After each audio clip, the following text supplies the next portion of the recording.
Today, we will be following up on our previous video on population change.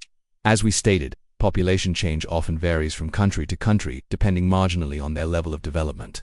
Now, it's obvious that no two countries change population in exactly the same way. However, some broad generalization can be made for the recent population change which most countries fall into.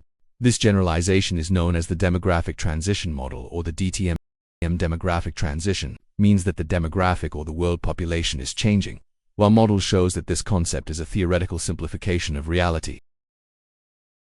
The DTM is split into 5 stages, and each stage represents a country's state of population. Stage 1 is known as the high stationary stage. This stage often represents the most remote locations in the world, such as Amazon tribes and nomadic. The birth and death rates are significantly high in fluctuation as society is pre-industrial.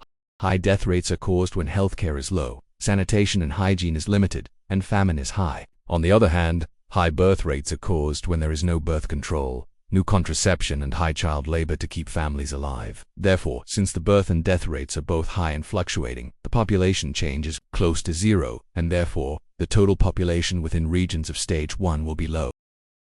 Stage 2 is known as the early expanding stage, as population begins to increase significantly. Regions in this stage are often very poor and have very low economic development, such as Uganda and Mali.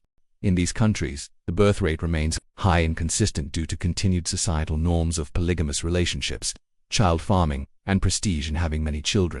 However, in stage 2, death rate drops rapidly to its lowest level. This is due to an increase in medical care, an awareness of good hygiene, and improved food supplies. Consequently, population change increases, leading to a rapid increase in the total population. Stage 3 is called the late expanding stage, where population starts to see a steady decline.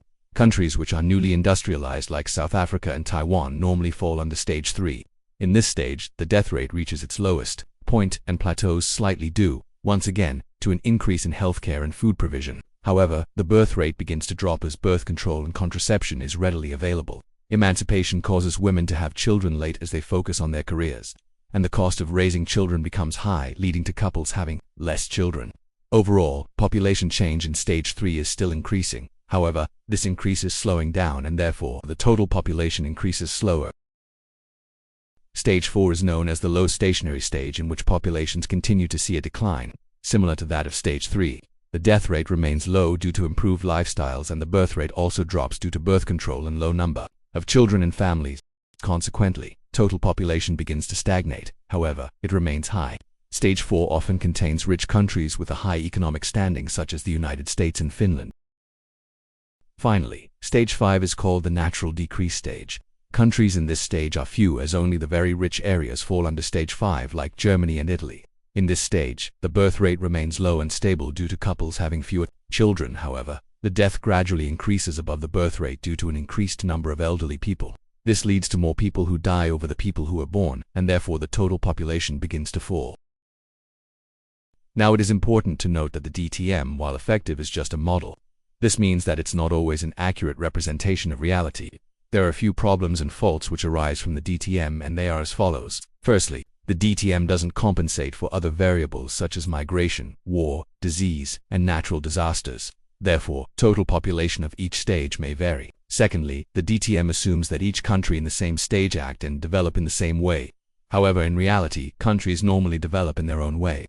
Finally, the DTM doesn't state for how long a country stays in a specific stage.